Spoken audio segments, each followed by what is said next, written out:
سيل من الفضائح يطيح بمزيد من مصداقية رئيس الوزراء التركي رجب طيب أردوغان.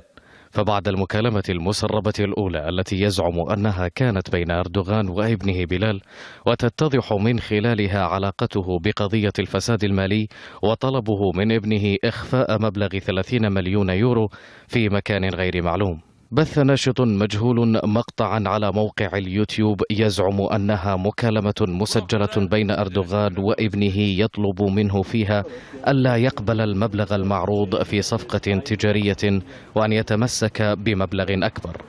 التسجيلات المسربة هذه قسمت الشارع التركي بين مشكك ومصدق رغم عدم انتهاء التحقيقات، والأمر قد يطول وفق مصدر حكومي.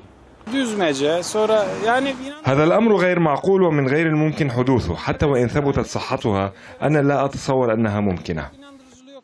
أردوغان وكعادته اتهم خصومه السياسيين بتلفيق الحقائق والتخطيط بمؤامرات بغرض الإطاحة به، خصوصا مع انطلاق الحملة الرسمية لحزب العدالة والتنمية في الانتخابات المحلية نهاية مارس المقبل، والتي رفعت من وتيرة القلق لدى مؤيدي أردوغان من انحسار أعداد الناخبين لصالح حزبه بسبب سلسلة الفضائح.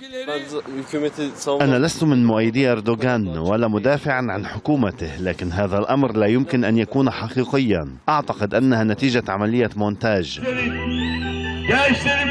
الاقتصاد التركي بدوره لم يسلم من أزمات حكومة أردوغان المتلاحقة، آخرها تراجع ثقة المستهلكين إلى أدنى مستوى له في البورصة التركية، ما يقوي من شوكة المعارضة التركية في الاستمرار في مطالبها باستقالة أردوغان. عمر النشوان، العربية.